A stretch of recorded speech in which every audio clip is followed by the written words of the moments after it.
Saya Rahma November Tayu Rizkia dari kelas 4 PAIA 2, Unis Jepara. Di sini saya akan menjelaskan dan memaparkan materi sejarah kebudayaan Islam. Sebelum kita memulai pembelajaran pada pagi hari ini, alangkah baiknya kita berdoa terlebih dahulu. Al-Fatihah. Sebelum kita mempelajari materi pada pagi hari ini, kita akan mengulas kembali materi yang sudah kita pelajari minggu lalu, yaitu mengenai Daulah Abbasiyah membangun peradaban Islam. Daulah Abbasiyah berkuasa selama 5,5 abad, sejak tahun 750 sampai 1258 Masehi, yang wilayah kekuasaannya itu membentang sangat luas, dari mulai Asia Barat, Asia Selatan, Afrika Utara, hingga Eropa. Pada masa itu, peradaban Islam berada pada puncak kejayaan. Nah, selanjutnya kita memasuki bab baru, yaitu bab 2, yaitu kejayaan intelektual ilmuwan dan ulama Islam pada masa Daulah Abbasiyah. Yang pertama ada ilmuwan Islam pada masa Daulah Abbasiyah. Antara lain ada ilmu kedokteran, ilmu filsafat, ilmu kimia, dan juga ilmu astronomi. Jadi yang pertama kita akan membahas tokoh ilmu dalam bidang kedokteran. Yang pertama ada Ali bin Rabban al-Tabrani. Beliau lahir pada tahun 838 Masehi. Pada awalnya beliau beragama Kristen. Akan tetapi beliau masuk Islam dan menjadi dokter pribadi Khalifah Al-Mutawakkil.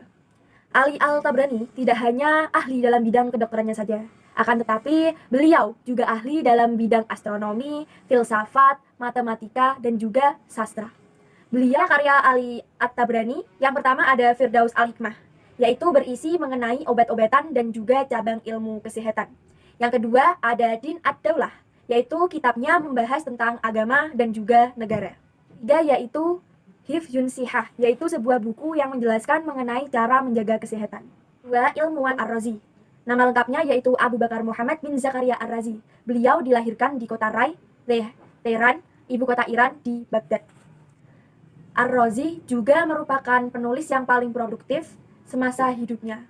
Beliau menulis tidak kurang dari 200 karya ilmiah. Di antara adalah Al-Hawi atau buku yang komprehensif, yaitu buku ini yang dianggap karya paling utama.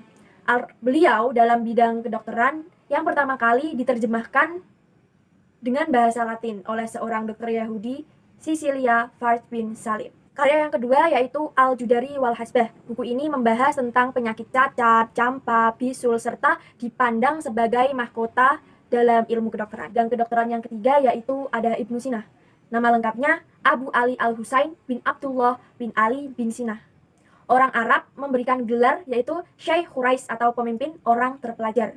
Beliau lahir pada tahun 980 Masehi. Sebagai dokter, Ibnu Sina lebih suka tindakan preventif daripada kuratif dan selalu menguatkan aspek rohani dan juga jasmani dalam pengobatannya. Dalam pandangannya, makanan, minuman, temperatur, polusi udara, limbah, keseimbangan pikiran, dan gerak tubuh mempunyai pengaruh terhadap kesehatan manusia. Karya-karya Ibnu Sina dalam bidang ilmu kedokteran, yang pertama ada Al-Qanun Fiktif, yang artinya dasar-dasar ilmu kedokteran. Buku ini sudah berabad-abad telah menjadi buku yang menguasai dunia pengobatan di Eropa dan menjadi buku sumber kedokteran di Prancis. Di dalam buku ini menjelaskan tentang pembengkakan pada paru-paru dan mengenali potensi penularan wabah penyakit saluran pernafasan, asma, TBC melalui pernafasan, dan penyebaran berbagai penyakit melalui udara dan air. Dan karya yang kedua yaitu Asy-Syifa, yaitu berisi tentang cara pengobatan. Selanjutnya kita membahas mengenai ilmuwan filsafat Islam.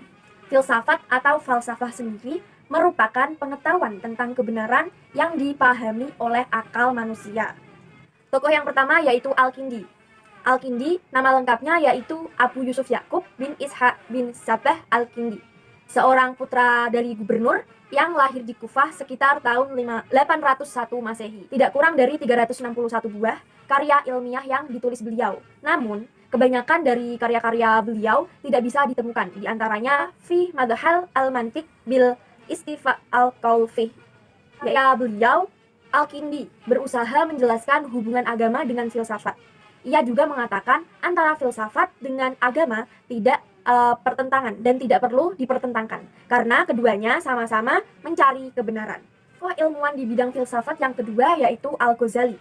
Imam Ghazali memiliki nama lengkap Abu Hamid bin Muhammad Al-Ghazali At-Tusi. Beliau juga bergelar dengan sebutan Hujjatul Islam yang berarti orang yang memiliki kewenangan atau otoritas atas Islam. Beliau dilahirkan di Tusi Khurasan pada tahun 1059 Masehi. Imam Ghazali juga memiliki karakternya yaitu tekun, rajin, teliti, dan cerdas, sehingga banyak disiplin ilmu yang dikuasainya, diantaranya ilmu kalam, fikih, teologi, filsafat, dan sebagainya. Imam Ghazali berhasil menulis 200 kitab. Di antara karyanya yaitu Fatut Falasifah atau Kerancuan Filsafat ini membahas mengenai tentang filsafat Islam. Yang kedua ada Ihya Ulumuddin, yaitu kitab tasawuf tentang kaidah dan prinsip, dan juga membahas tentang penyakit hati dan cara pengobatannya. Bidang filsafat yang ketiga yaitu Ibnu Maskaweh. Nama lengkapnya yaitu Abu Ali Ahmad Ibnu Muhammad Ibnu Maskaweh. Beliau lahir di Iran pada tahun 932 Masehi. Ibnu Maskaweh sendiri merupakan sosok ilmuwan muslim di bidang filsafat akhlak. Selama hidupnya, Ibnu Maskaweh banyak menghasilkan karya tulis yang sangat luar biasa. Di antara karyanya, yang pertama ada Tahzibul Akhlak wa Tahhirul A'rab, yang menjelaskan bagaimana cara untuk meraih akhlak yang stabil dalam perilaku yang lurus. Dan yang kedua yaitu Tartib As-Sa'idah, yaitu menjelaskan tentang politik dan akhlak. Dan yang ketiga ada Jawaitin Hirat, yaitu kumpulan syair-syair mutiara dan bijak. Bahasan selanjutnya yaitu ilmuwan di bidang kimia. Yang pertama ada Jabir bin Hayyan bin Abdullah Kufi, yang dilahirkan di desa Tus Khurasan, kemudian menetap di Kufah pada sekitar tahun 776 Masehi. Beliau merupakan tokoh besar dalam bidang ilmu kimia pada abad pertengahan.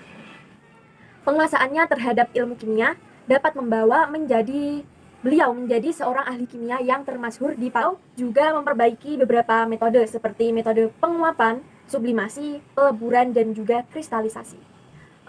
Karya-karyanya antara lain ada Ar-Rahmah, yaitu tentang buku cinta.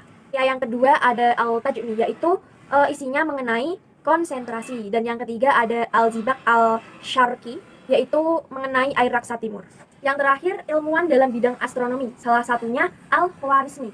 Beliau dilahirkan di Khwarizmi, Uzbekistan pada tahun 780 Masehi. Nama lengkapnya yaitu Muhammad bin Musa Al-Khwarizmi, yang kemudian lebih dikenal dengan Al-Khwarizmi. Jadi, peran Al-Khwarizmi terhadap pengembangan ilmu astronomi dan matematika sangat besar. Karya aljabarnya disebut dengan Al-Muhtasar fil Hisab Al-Jabar wal Muqabbalah, yang memuat tentang cara menghitung dan juga pengetahuan matematika yang disebut dengan barisan Fibonacci.